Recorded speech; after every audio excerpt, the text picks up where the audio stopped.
కాపాడవలసిన బాధ్యత కలవాడినే నా రక్షణతో గల పరాకు వల కదా వీరికిట్టి ఆపద కలిగిను అని ఎంతో సిగ్గుతో బాధపడెను. దండకారణ్యంలో ఉండగా రాములు వారి యొక్క దగ్గరికి చేరి విన్నవేస్తే ఋషులందరూ కూడా ఈయనేమిటంటే పరాకు అంటే ఏదో ధ్యాసలో వెళ్ళిపోవడము. ఒక్కొక్కసారి మనకి గుర్తులు ఉండవు, ఆ సమయం దాటిపోతే అదేలే ఇంత పని అయిపోయింది అని బాధపడుతూ ఉంటాం. అట్లాగే స్వామి కూడా బాధపడుతూ అట్లే నేడు శ్రీకృష్ణ పరమాత్మ కూడా అయ్యో నేను నా వారి ఇళ్లకు పోయి వారిని కలిసి ఆనందింప చేయవలసి ఉండగా ఈ గోపికలు నా ఎడబాటు చే బాధపడి రాత్రంతయు నిద్రలేక తోటి వారందరినూ మంచనక బొరదనక నడిచి వెళ్ళి మేల్కొల్పి నడిచి నా ఇంటికి వచ్చి ద్వారపాలక భవన పాలకులను మేల్కొల్పి మా తండ్రి గారి అనుమతి పొంది మా అమ్మగారిని సేవించి మా అన్నగారికి నమస్కరించి నీలాదేవి ద్వారా నన్నే ఆశ్రయించినారు. ఏమని చెప్తున్నారంటే కృష్ణ పరమాత్ముల వారు దీనిలో, అయ్యో నేనే వారింటికి పోయి కలిసి ఆనందించాల్సింది. భాగవతుల గోష్ఠిలో భాగవతుల ఇంటికి ఒక్కొక్కళ్ళ ఇంటికి వెళితే ఆ మాధుర్యాన్నంతా స్వీకరించేవాడినేమో, అట్లా జరిగితే బాగుంటుంది కదా, ఇట్లా జరిగితే బాగుంటుంది కదా అని మనం అనుకుంటా ఉంటాం అప్పుడప్పుడు. అట్లాగే స్వామివారు కూడా చూడండి అనుకుంటూ ఉన్నారట. ఏమే అంటే ఈ గోపికలే నా యొక్క ఎడబాటును ఉండలేక రాత్రి అంతయు నిద్రలేక తోటివారి అందరినూ మంచనక బొరదనక నడిచి వెళ్ళి మేల్కొల్పి నడిచి నా ఇంటికి వచ్చి తర్వాత ద్వారపాలకులు లేవడము, అట్లాగే తండ్రి గారైనటువంటి ఆయన్ని కూడా అనుమతి పొందడము, తల్లిగారి యొక్క అనుమతిని తీసుకోవడము, ఆ అన్నగారికి నమస్కరించడము, వీళ్ళందరినీ లేకుండా వచ్చి ఈ రోజుకి నీలాదేవి ద్వారా నన్ను ఆశ్రయింపబడుచు వస్తూ ఉన్నారే. ఊరికింటినే వీరిని రక్షించే బాధ్యత నాది కదా. ఆనాడు ఋషులు పురుషులు నడిచి వస్తేనే అంత బాధపడినామే, ఈనాడు స్త్రీలు ఎంత బాధపడుచు ఉండగా ఊరకుండటం న్యాయము కాదు అని శ్రీకృష్ణుడు బాధపడి ఏమి కావాలను చెప్పుడు అని గోపికలను అడిగెను. ఇంత ప్రయాస కోర్చుకుని నా దగ్గరికి వచ్చారో మీకేం కావాలమ్మా అని నోరారా అప్పుడు అడిగారంట స్వామి. గోపికలు తమ మనోరథమును రహస్యముగా విన్నవించుటకు అంగీకరింపగా సభామండపమును విన్నవించవలనని ఆస్థాన మండపమును వేంచేసి తమ కోరికలను పరిశీలింపవలనని కోరుచూ ఉన్నారు. రహస్యంగా చెబితే అక్కడ వరకు మాత్రమే ఉంటుంది. సభామండపంగా మొత్తం అందరూ చూస్తూ ఉంటే అడిగితే అప్పుడు అందరికీ తెలుసుకుంటారు, అందరికీ అర్థమవుతుంది. వాళ్ళ యొక్క కోరికలను కూడా విన్నవించడానికి అవకాశం కల్పించినట్లుగా ఉంటుందని అప్పుడు చెప్తూ ఉన్నారు. వీరి ప్రధానమైన వాంఛితము శ్రీకృష్ణ సౌందర్యమును దర్శించడమే. కోరికలు చెప్పుకోవడానికి కాదు వచ్చింది ఈ గోపికలందరూ కూడా కృష్ణుని యొక్క సౌందర్యమును చూసి ఆనందించడానికి వచ్చి ఉన్నారు. ఆ సౌందర్యమును నిద్రించినప్పుడు దర్శించినారు. కన్ను విప్పుడచే ఆరంభించినది మొదలుగా కొని పూర్తిగా కనులు విప్పి చూచునంత వరకు ఉండేది సౌందర్యమును అనుభవించినారు. నిద్రపోతూ ఉండగా శయనించి ఉండగా ఆ స్వామి యొక్క సౌందర్యాన్ని చూస్తూ ఎప్పుడైతే కనులు తెరుస్తాడో ఆ కనులు తెరిచేటటువంటి సౌందర్యాన్ని ముందుగా చూడాలనేటటువంటి తపనతో అక్కడికి చేరి ఉన్నారు. సుప్రభాతం దర్శనం కూడా అంతే. కావాలంటే ముందు వెళ్ళిన వాళ్ళకి అంతా చాలా ఆనందభరితంగా ఉండదు. కొంచెంలో పోగొట్టుకున్నాం మనం ఒకసారి, లేకపోతే వెళ్ళిపోయి వాళ్ళ ముందుకు వెళ్ళిపోయి అంతా ఒక ఆ సరౌండింగ్ 200 వరకు టికెట్లు ఇచ్చేస్తారు కాబట్టి 12ంటికి వెళ్ళి ఉన్నాం. 1 గంటకి లోపలికి పంపిస్తూ ఉంటారు. 2:30కి వచ్చి ఆరంభిస్తారు, 3ంటికి అయిపోతుంది. అరగంట కూడా పడుతుంది. కాబట్టి ఆ టైంలో ఎవరైతే నుంచో పెడతా ఉంటారు. ఇక్కడ చూసాం శ్రీరంగంలో కూడా వెళ్ళి సేవించాం. తెల్లవారుజామున సుప్రభాత దర్శనం అక్కడికి సేవించి ఉన్నాం. కాబట్టి అట్లా ఆయన యొక్క సౌందర్యాన్ని చూడడానికి కనులు ఎప్పుడు విప్పి లేచి బయటకు వస్తాడో అట్లాంటి సౌందర్యాన్ని అనుభవించాలనేటటువంటి ఉద్దేశంతో అక్కడికి వచ్చినటువంటి వాళ్ళందరూ కూడా శ్రీకృష్ణ ఈ పాసురంలో కృష్ణ పరమాత్మని ఎట్లు లేచి రావాలో వివరముగా చెప్పబడినది. అయ్యా నువ్వు ఎట్లా వస్తావు అనేటటువంటిది కూడా ఇక్కడ ఈ పాసురంలో తెలియజేస్తూ ఏమంటున్నారంటే గుహలో పండుకుని ఉన్నటువంటి సింహంతో పోలిక చెప్పబడినది. ఈ వ్రతమునకు ఇంతవరకు గోపికలు ఆత్మస్వరూప జ్ఞానమును కలవారైరి. సత్పురుష సమాశ్రయణముచే ఆచార్యులు సమాశ్రయణముచే మంత్రమును మంత్రార్థమును ఎరింగి భాగవత శేషత్వమును ఎరింగి లక్ష్మీ పురుషకారముచే శ్రీకృష్ణుడే ఉపాయముగా ఆశ్రయించినారు. దానిచ్చే అనన్య శేషత్వము స్వాతంత్ర్యము నశించి దేహాత్మాభిమానము భంగమై ఆత్మ పరమాత్మకే శేషీభూతము అనేటటువంటి జ్ఞానమును ఉదయించి అనన్యార్హ శేషభూతములై పరమభక్తిని ఆవిర్భవింపచేయు భగవత్ కటాక్ష యోగ్యము కలవారైరి. ఏమని చెప్తున్నారంటే ఇందులో సింహము కనుక గుహలో నుంచి బయటికి వస్తూ ఉండేటటువంటి విధానాన్ని ఆ స్వామి వారిని ఆ విధంగా రావయ్య అనేటటువంటిది కూడా చెబుతూ ఉంటున్నారు. కాబట్టి ఆచార్యుని యొక్క సత్పురుషును ఆశ్రయించి సమాశ్రయణమును పొంది మంత్రములు మంత్రార్థములను ఎరిగిన తర్వాత భాగవత శేషత్వములతో లక్ష్మీ పురుషకారముచే కృష్ణుడే ఉపాయముగా ఉండాలి. అట్లా ఉన్న తర్వాత దానితో 2 రకాలైనటువంటివి పోతాయి. అనన్య శేషత్వము మిగులు అనేటటువంటిది. ఇక దిగులు క్లేశములు బాధలు ఏవి అంటావు ఎక్కడ ఈ ఎప్పుడైతే మంత్రార్థమును తెలుసుకుని ఉంటాడో ఈ భక్తుడు ఇవన్నీ కూడా పోతాయి. స్వాతంత్ర్యము నశించిపోయి దేహాత్మాభిమానము అనేటటువంటిది భంగమై ఆత్మ పరమాత్మకే శేషభూతము అను జ్ఞానమును ఉదయించినప్పుడు ఈ ఆత్మ స్వామిలో తప్పనిసరిగా లీనమైపోతుంది అనేటటువంటి నమ్మకం ఎప్పుడైనా అంటే ఈ అహంకారములు అనేటటువంటివి మనిషిలో పోయి గురువులను ఆశ్రయించి మంత్రార్థములన్నీ కూడా తెలుసుకున్నప్పుడు ఇవన్నీ కూడా ఖచ్చితంగా వెళ్ళిపోతాడు. ఇక దానిలో సందేహమే లేదు.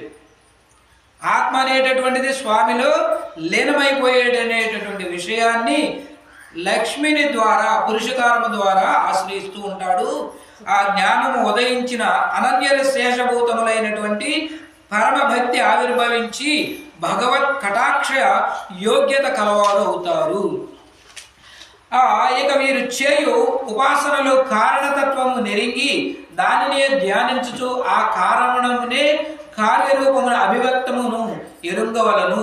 కారణతత్వము కార్యతత్వము గల అభేదమును ఎరింగుట తత్వం ఎరింగుట అంటారు.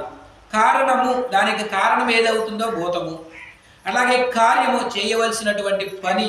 ఈ రెండిటి విషయాలలో మనకి తేడాలను గుర్తించడమే తత్వజ్ఞానము అంటారు. ఇదే ఉపనిషత్తు యొక్క రహస్యము. ఈ జగత్తునందయు ద్వేషాభావము లేక ప్రేమ వృద్ధి పొందుటయే విష్ణు భక్తులకు ప్రధానముగా సాధించవలసినది. జగత్తు సత్యము నిత్యము కాదు.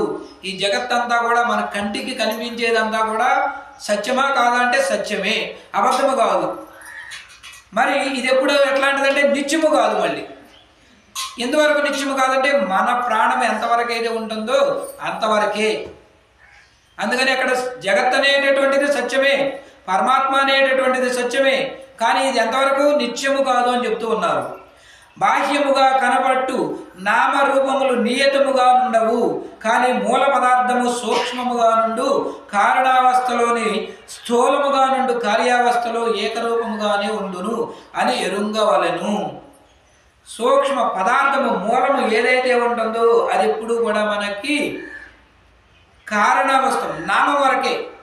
అంటే పేర్లు ఇవన్నీ కూడా మనిషి ఉన్నంత వరకు మాత్రమే. కానీ భగవంతుని యొక్క రూపము, గుణాలు, విశేషణాలు అన్నీ కూడా అవి శాశ్వతము. అవి కాబట్టి ఇక్కడ 2 రకాలైనటువంటి అవస్థలను తెలియజేస్తూ స్థూలముగా కనబడ్డు జగత్తులో జడమగు ప్రకృతి తత్వము దానికి ఆత్మగా, జీవతత్వము దానికి ఆత్మగా, అంతర్యామిగా పరమాత్మ తత్వము ఉండును. పరమాత్మ ఆత్మగా ఉన్న జీవ ప్రకృతి తత్వములు పరమాత్మ లేనిదే నిలపజాలనివి కావు, దానితో ఉండునవే ఉండును. ఇవన్నీ కూడా చూసుకోండి. ప్రకృతి తత్వము ఇవన్నీ కూడా జగత్తులో కనబడేటటువంటి అన్నీ కూడా ప్రకృతి ద్వారా మనకి కనబడుతూ ఉంటాయి. దానిలో ఉండేటటువంటిది పరమాత్ముడు కోసినటువంటి ప్రాణజీవులు మనం. ఎవరి ద్వారా మనకి ఏవేమిటో అనేటటువంటిది కాదు, ఆయన యొక్క సంకల్పంతోనే ఈ జగత్తంతా కూడా నడుస్తూ ఉంది. కాబట్టి అంతర్యామి అయినటువంటి పరమాత్మ తత్వము, పరమాత్మ అనేటటువంటిది ఆత్మ కావున జీవ ప్రకృతి తత్వములు పరమాత్మ లేనిదే నిలుపజాలనివి కావు. ఆయన యొక్క ఆజ్ఞ ఎంతవరకు అయితే ఉంటుందో అంతవరకు మాత్రమే ఉంటాయి. ఆయన ఆజ్ఞానుసారంగా ఎప్పుడు వెళ్ళాలో అప్పుడు వెళ్ళిపోతూ ఉంటాయి. రావటము వెళ్ళడం అనేటటువంటిది వస్తూ మనం ఏం పట్టుకురాలేము, పోతూ ఏం పట్టుకుపోలేము. ఇదే ఈ మధ్యలో అంతా కూడా జరిగేదంతా కూడా మిథ్య అని చెప్పబడుతూ ఉంది. ఈ జ్ఞానాన్ని మనం ఎప్పుడైతే మనం తెలుసుకుంటూ ఉంటామో అదే వసుదైక కుటుంబంలో విశిష్టమైనటువంటి ఆ విజ్ఞానాన్ని మనకంతా కూడా తత్వము ద్వారా మనకి చూపించబడుతూ ఉంటుంది. సృష్టికి తర్వాత కార్యము అనబడును. సృష్టికి ముందు జడమగు ప్రకృతి నామరూపము విభాగమై లేక ఏకమై ఉండును. కానీ ప్రకృతి జీవతత్వములు పరమాత్మతో సూక్ష్మ రూపమున చేరియుండును. అందుచే లేనట్టు కనబడును. సృష్టిలో పరమాత్మ సంకల్పముచే ప్రకృతి పరిణామము నంది జగద్రూపము నంది బయల్పడును. ఉన్నది లేనట్లు ఇవన్నీ కూడా మిథ్యారూపము. అక్కడ ఒక్కొక్కసారి ఉండొచ్చు, ఒక్కొక్కసారి లేకపోవచ్చు. అంతర్యామిగా ఉన్నటువంటి అది అంతా కూడా ప్రకృతిలో ఉండేటటువంటి విషయాన్ని తెలియజేస్తూ ప్రకృతికి లోన ఆత్మ, ఆ లోన పరమాత్మ ఉండును. ఇట్లు స్థూలమగు ప్రకృతితో జీవతత్వంతో కూడిన పరమాత్మయే జగము కార్యము. ఇవన్నీ కూడా మనకు చెప్పబడే అన్నీ కూడా భగవంతుని యొక్క గుణాలను విశేషణాలన్నీ కూడా తెలియజేస్తూ సూక్ష్మమగు ప్రకృతితో జీవులతో కూడిన పరమాత్మయే కారణము. ఈ రెండును తత్వము అనేటటువంటిది తత్వమసి అనే వాక్యంతో బోధింపబడినది. కార్యకారణములకు అభేదము మార్చే గ్రహింపబడినట్లు అనుగ్రహింపమని నేడు గోపికలు అర్థించుతూ ఉన్నారు.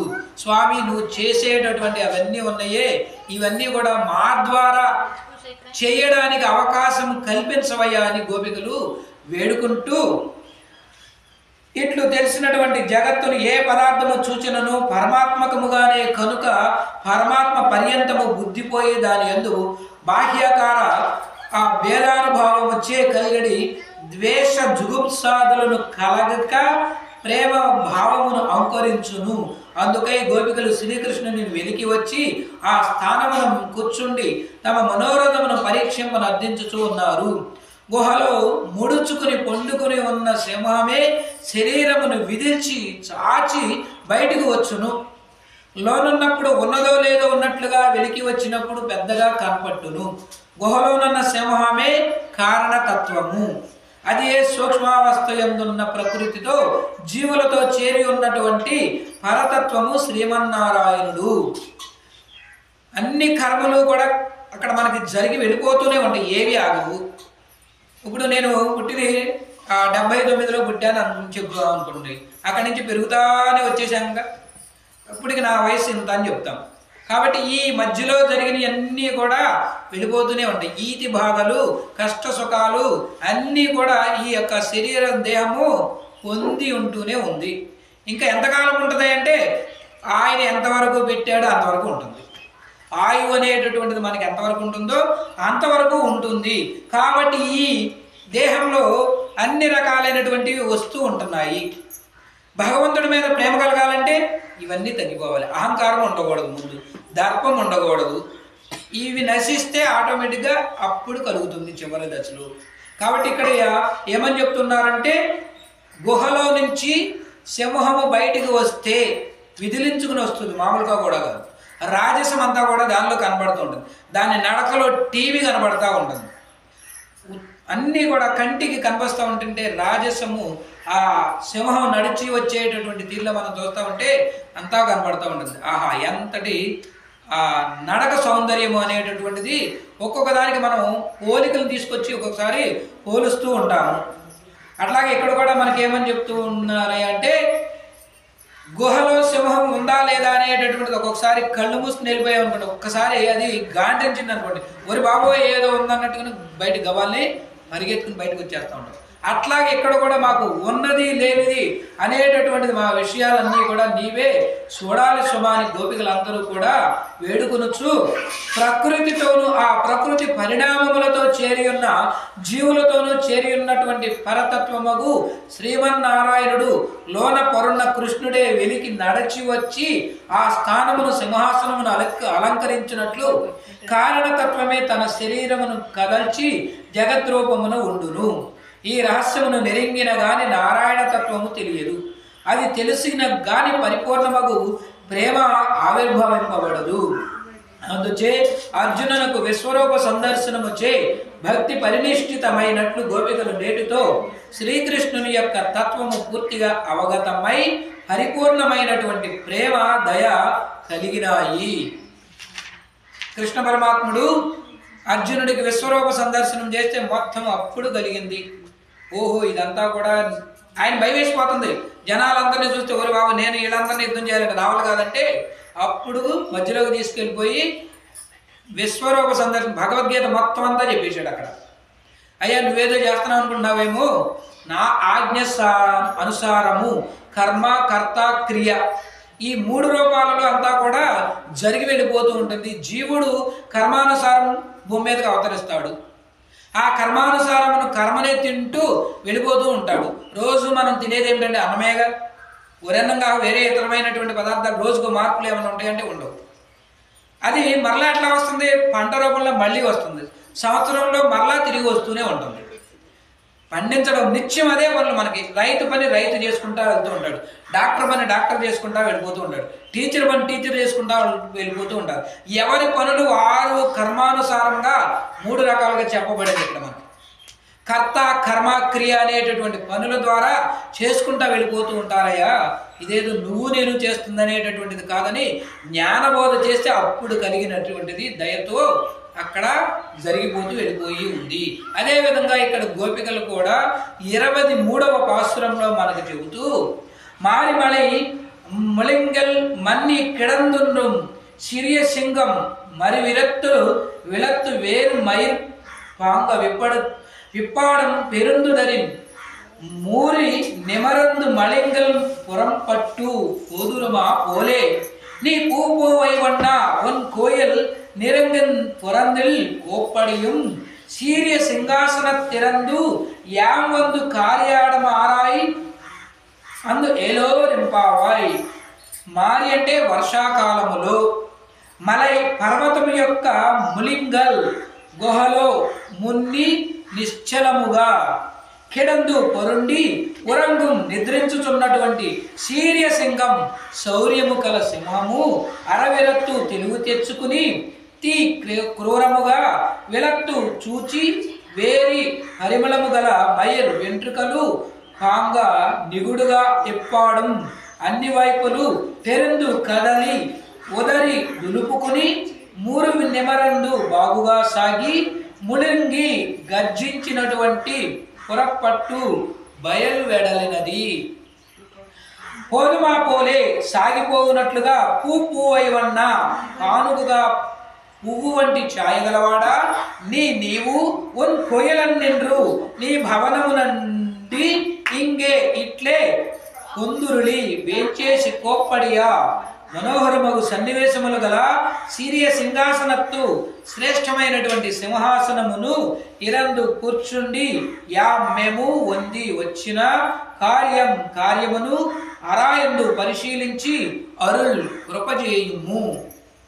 పర్వత గుహలో వర్షాకాలమున కదలక మెదలక పరుండి నిద్రించుచున్న శౌర్యము గల సింహము మేల్కొని తీక్షణమగు చూపులను ఇటు అటు చూచి ఒక విధమగు వాసన గల తన వెంట్రుకలను నిగుడునట్లు చేసుకుంటూ ఉంటుంది. ఆ చేసుకుని అన్ని వైపులకు దొర్లి దులుపుకుని వెనకకు ముందుకు శరీరమును చాస్తూ ఉంటుందట.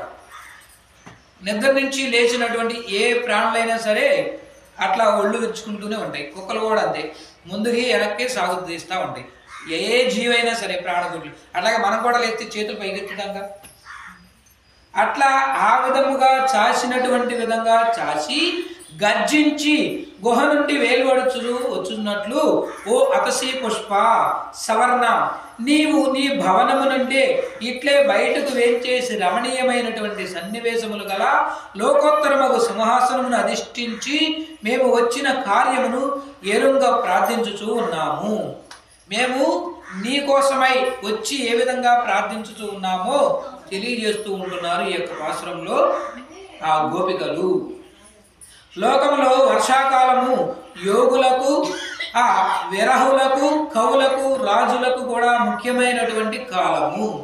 కాలాలు మనకు 3 రకాలు ఉన్నాయి.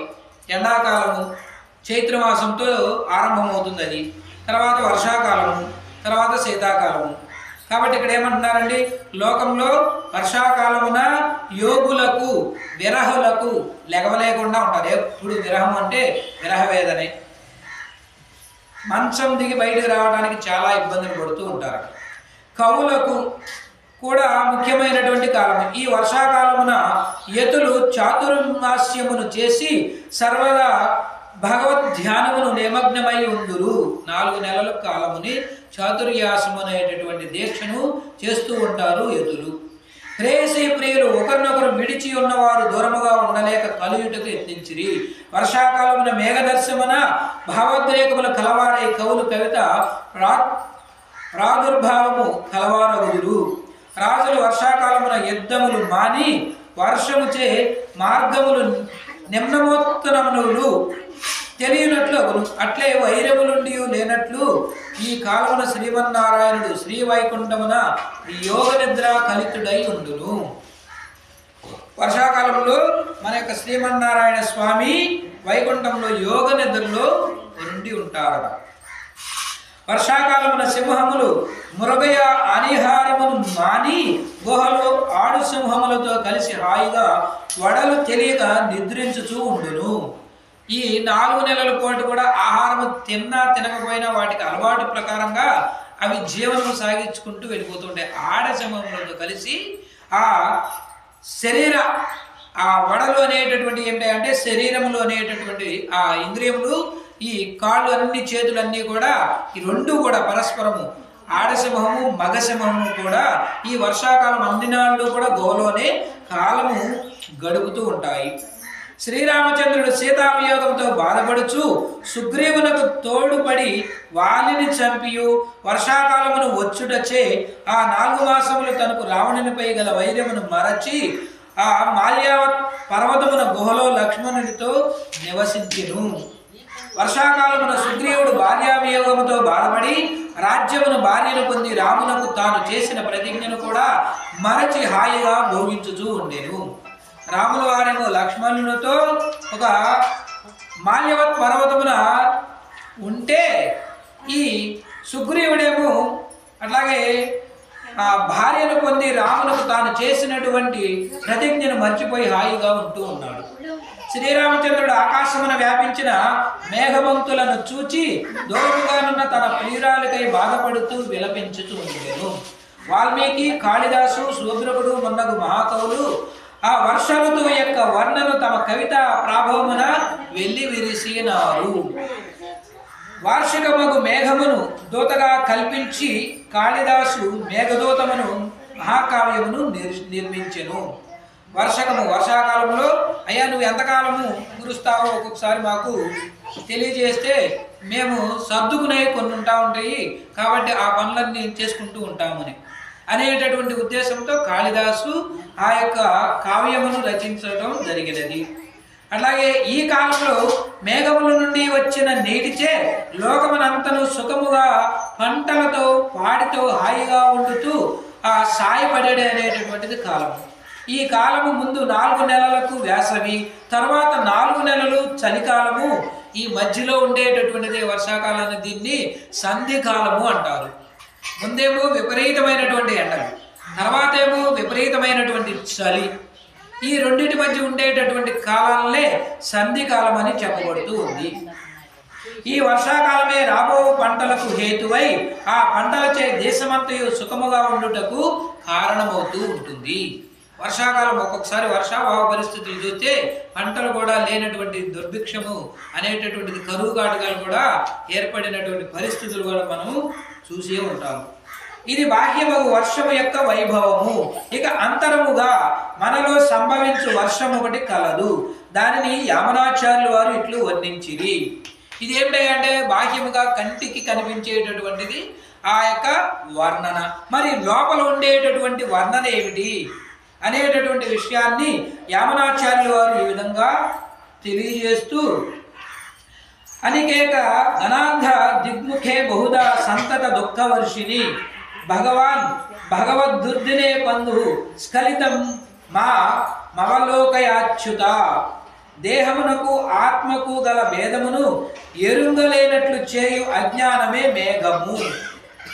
ఈ యొక్క దేహానికి ఆత్మకి మధ్య కలిగినటువంటిది భేదము తెలియకుండా చూపించేటటువంటి అజ్ఞానం ఏదైతే ఉంటుందో దాన్ని మేఘంతో పోల్చటము. ఆ మేఘమిచ్చే చీకటపడి ద్విభాగము తెలియక ఏ దిక్కునకు పోవాలనో తెలియక జీవుడు సంచరించుతూ ఉంటాడట. పరమాత్మ చేరక ముందు మొత్తం అంతా తిరుగుతూనే ఉంటాడు, ఏ దిక్కుకి వెళ్ళాలి ఏమిటి అనేది. ఇంటికి వెళ్ళాలంటే మనకి పెద్దలు చూపినటువంటి మార్గంతో వెళ్తూ ఉంటాం. ఒకవేళ పెద్దవాళ్ళే లేరనుకోండి, ఇక తిరుగుతూ ఉంటూ ఉంటాడట. ఆ తెలియని ఏ దిక్కుకు పోవాలనో తెలియక జీవుడు సంచరిస్తూ ఉంటాడు. అవివేక మేఘమును దుఃఖము అనేది వర్షమును ఎడతెగగా వర్షించుచును ఉండను. సంసారమే వర్షాకాలమునందు చీకటి కమ్మిన పగలు. అట్టి వర్షాకాలమున దారి తెలియక దిక్కుతోచక తారచుపడుచు నన్ను కృపతో చూపు దారి చూపు ప్రభు అని అర్థిస్తూ ఉంటారు. ఎప్పుడైతే దుఃఖాలకు కారణాలు భూతులు అవుతూ ఉంటాయో అప్పుడు ఆయన్ని శరణ వేరుతూ ఉంటాము. ఆ చూపం అనేటటువంటి దానికే ఇక్కడ మనకి తెలియజేస్తూ, ఈ వర్షం మరి ఒక వర్షం ఉన్నది, అదే భగవత్ కృప. సముద్రము నుండి కారుణ్యమనడి వాయువుచే కదల్చబడిన నీటి కెరటముల నుండి బయలువెడలిన భగవత్ కటాక్ష ప్రసరణమనేది వర్షము. ఈ వర్షము మనల్ని రక్షించుతూ ఉంటుంది. వర్షానికి మరి ఒక వర్షము ఉన్నది. వర్షము అంటే జల్లులు, అంటే భగవంతుడు భక్తుల మీద వర్షములాగా జల్లులులాగా తన యొక్క కటాక్షాన్ని చూపిస్తూ ఉంటాడు. కాబట్టి ఆ భగవత్ కటాక్షానికి మరి ఒక పేరు ఏంటి అంటే వర్షము. ఈ వర్షం మనల్ని రక్షిస్తూ ఉంటుంది. ఇట్టి వర్షాకాలములన్నీ ఇచ్చట వర్షాకాలమునే సూచింపబడుతూ జీవులు సంసార సముద్రంలో పడి కొట్టుకుని పోవుచుండ భగవానుడు తన కారుణ్యముచే కాపాడుచూ ఉండును. ఆ కారుణ్యము చేతనే భగవానుడు సృష్టి స్థితి లయము చేయుచూ ఉండును. జీవులందరూ సృజింపబడుట మరలా లయమునొచ్చుట దయాకార్యమే. ప్రళయకాలమునందు జీవులందరూ తనలో నిముడ్చుకుని తానే అంతయ్యి తనకంటే వేరుగా సోపదగు వస్తువులు లేకుండా పరమాత్మ శయనించును. ఈ ప్రళయకాల వర్షాకాలము వంటిది. ఆ కాలమున నిమ్నోత్తమ విభాగములు లేక జీవులందరూ పరమాత్మతో చేరియుందురు. ఈ విధంగా ఆ పరమాత్ముని యొక్క దయతో, కారుణ్యం అంటే దయతో ఆ భగవానుడి యొక్క 3 రకాల స్థితులను తెలియజేస్తూ ఉన్నాడు. సృష్టింపబడటము, అట్లాగే మరలా లయం చేయడము, ఇవన్నీ కూడా ఆయన యొక్క దయను బట్టి నడుచుకుంటూ వెళ్ళిపోతూ ఉంటాయి. మరి ఒక్కొక్కసారి తానే అంతయు వేరుగా చూపదగినకు వస్తువు లేకుండా ఉంటూ ఉంటాడు. ఒకటి ఎక్కువ ఒకటి తక్కువ అనేటటువంటిది ఆయన ఎప్పుడు కనపడలేదు. మనం అంతా కూడా సమానముగానే చెప్పబడుతూ వస్తూ ఉన్నది. ఈ చూపేటటువంటి దానిలోనే ధర్మమే పరమాత్మ అని చెప్పబడుతుంది. ఏమిటి ధర్మము అనగా అభ్యుదయ నిశ్రేయస సాధనము. ఈ లోకములో సర్వాధిక లోకములోనూ కలిగడి సుఖమే అభ్యుదయము. తిరిగి రాకుండా వాడుండ చోటనే వానిని చేరి ఉండుట నిశ్రేయసము. ఆత్మలు కనుక లోపలికి భగవంతుడిలో చేరినియా ఇక మళ్ళీ వెనక్కి తిరిగి రావడం అనేటటువంటిది ఉండదు. కాబట్టి అట్లాంటి అభ్యుదయంలో నిశ్రేయసము, ఈ రెండిటికి సాధనము పరమాత్మ. ఏ రెండిటికి అంటే అభ్యుదయానికి, నిశ్రేయస్సుకి. నిశ్రేయస్సు శ్రేయము అంటే శ్రేయం అంటే మంచి, నిశ్రేయము అనేటటువంటి విషయాల్లో ఆ నిశ్రేయం అనేటటువంటిది అభ్యుదయము, ధర్మముగా నీ పని నువ్వు చేయని చెప్తూ ఉన్నాడు. కాబట్టి ఆ పనిని గనక మనం ఇక్కడ చూసుకుంటే ఎప్పుడైతే ఆయన యందు చేరుతూ ఉంటారో జీవులు ఇక మరలా తిరిగి రావడం అనేటటువంటిది ఉండదు. ఆ తత్వమే సకల వేద ప్రాతిపద్యము. కానీ దీని నెరుంగుట చాలా కష్టము, ఇది చాలా సూక్ష్మమైనది. అందుచేతనే ధర్మస్య తత్వం నీతం గుహాయాం, ధర్మతత్వము గుహయందు నిక్షిప్తమై ఉన్నదని చెప్పబడినది. ఈ ధర్మం అనేటటువంటిది ఎట్లా అంటే చాలా సూక్ష్మాతి సూక్ష్మమైనదంట. అది తెలుసుకోవడమే చాలా గొప్పతనము. కాబట్టి సూక్ష్మ పరమగు దుర్జ్ఞేయ సంధర్మ సత్పురుషులు సమాశ్రయణమగు ధర్మము అతి సూక్ష్మమును గ్రహించుట అత్యంత దుర్లభమని చెప్పబడినది.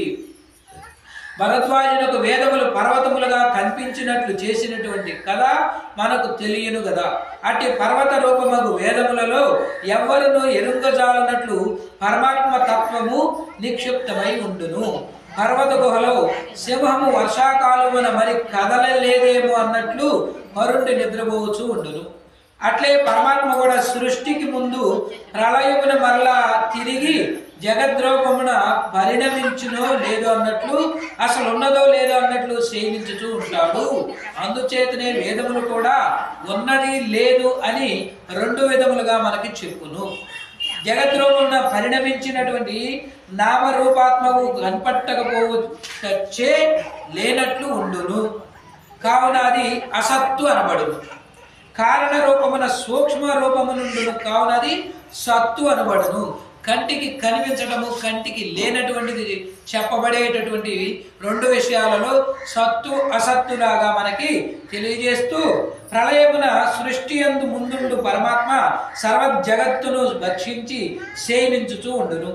చరాచర రూపముకు సర్వ జగత్తు పరమాత్మకు ఓదనము హింసించున్నది. కావున సింహము పరమాత్మ కూడా ప్రళయమున నామరూపములు లేకుండా సర్వ జగత్తును హింసించుటయే కావున సింహము. కంటికి లేకుండా చేసేటటువంటి దానిలే ఒక్కొక్కసారి ఆకలేస్తే ఒక్కొక్కసారి అదే తినబడుతూ ఉంటుంది. మాలిన్యం కూడా ఒక్కొక్కసారి మనకి ఆహారంలో లేని పదార్థాల సమయంలో అదే మనకు ఉపయోగపడుతూ ఉంటుంది.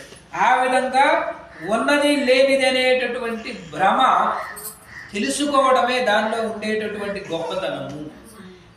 కాబట్టి అరవిరత్తు తివిలెత్తు విరియంపాంగా తెలివి తెచ్చుకుని తీక్షణముగా చూచి పరిమళము గల తన వెంట్రుకలను నిగుడుగా సింహము లేచినది. ఇక్కడ ముందు సింహంతో పోల్చి ఆ తర్వాత సింహం ఏ విధంగా లేస్తుందో ఇప్పుడు మరలా చెప్తూ ఉన్నారు. ఎవరైనాను వచ్చి మీద పడుదురేమోనని భయం లేవలేదు, ఎవరైనాను లేపగా లేవలేదు, తనంతట తానే సింహం మేల్కొనును. ఇక్కడ సింహం అనేటటువంటిది ఎవ్వరు వచ్చి లేపటం అనేటటువంటిది అక్కడ జరగదు. కానీ అది ఎట్లా అంటే ఎవరికైనా సరే లేవటం ఉండదు, తనంతట తానుగానే మేల్కొని లెగుస్తూ బయటకు వస్తుందట. అట్లే పరమాత్మ కూడా సృజించే కాలము వచ్చినదని తనంతట తానే ఎరింగి యోగ నిద్ర నుండి మేల్కొంటాడు. ఆ యొక్క కాలం అనేటటువంటిది ద్వారా తెలుసుకోగలుగుతాడు ఈ జీవుడు. ఆ సమయం ఆసన్నమైనది అని అనుకుని అప్పుడు మారతాడు. 4 రకాలైనటువంటి విషయాల్లో మనకి తెలియజేస్తే, ఆ పువ్వు వికసించు కాలము రాగానే వికసించినట్లు పరమాత్మ కూడా తనంతట తానే మేల్కొనును. అంతవరకు చైతన్యము లేని వస్తువును చైతన్యము కలిగినదా అన్నట్లు పరమాత్మ సర్వదా జ్ఞానము కలవాడే, జ్ఞాన స్వరూపుడే, మేల్కొనుట ఏమి అని సంశయము కలగవచ్చు. ఇదేమిటండి ఇక్కడ మళ్ళీ ఈ విధంగా తెలియజేస్తున్నారు.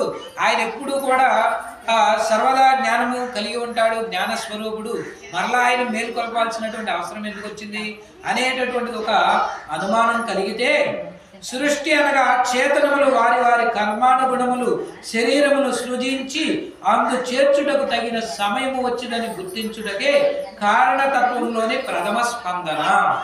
పువ్వు వచ్చింది, మొక్క నాటంగానే మనకి విత్తనాలు వేయంగానే మనకు ఫలితం వచ్చేది. ఆ చెట్టు ఏదో ఒకటి మామిడికాయ చెట్టు నాటాడు అనుకుందాము, అది పళ్ళు కాయడానికి కొంత సమయం బాగా తీసుకుంటుంది. అట్లాగే ఇక్కడ కూడా కారణం, నేను పని చేశాను కదా అయిపోయిందిలే ఈ రోజుతో అనుకుంటాడంటే భగవంతుడు అట్లా అనుకోడు. ఆ జీవులను పంపించి సృష్టి అనగా చేతనములు వారి వారి కర్మానుగుణంగా శరీరములను సృజించుతూ ఉంటాడు. ఉంటాడు. తగిన సమయం వచ్చిందని గుర్తించడమే కారణతత్వంలోని ప్రథమ స్పందన. పుట్టాడు పిల్లాడు, చెవుమని ఏడవటల్లా, తిప్పుతారు, అటు ఇటు తెగ తిప్పుతారు, కొడతారు, బాగా కొడతారు. ఆ జీవుడికి అసలు ఏమి ఉలుకు స్పర్శ ఏమి ఉండదు. ఎందుకంటే నవమాసాలు తల్లి గర్భంలో ఉంటాడు కాబట్టి. అదే ఆయనకి అక్కడ ఒక అలవాటు అక్కడది. కాబట్టి బయటికి వచ్చిన తర్వాత చూస్తే ఏడవకపోతే కొట్టి ఎప్పుడుకో ఒక్కసారి స్పందన కలుగుద్దంట.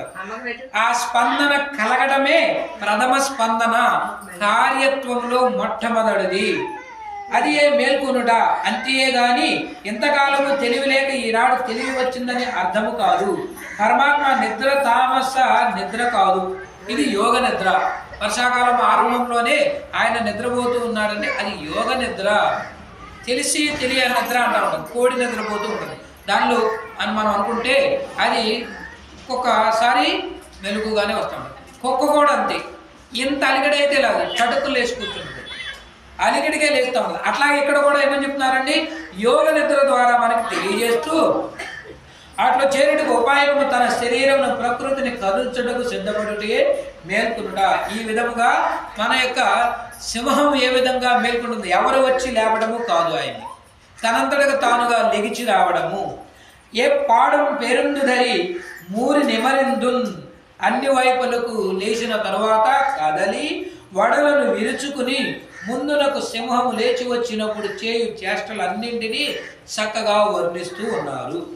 తెలివి రాగానే ఎర్రని నిప్పులు బ్రక్కుచున్నటువంటి చూపులతో చూచును, వెంట్రుకలు నిగడించి ఆ సింహమునకు సహజమైన వాసన వ్యాపించును, అన్ని వైపులను బద్ధకము తీరునట్లు దొర్లును, వడలను విరుచుకును, ఇప్పుడు లేచి నిలబడి ముందుకు వెనకకు సాగును.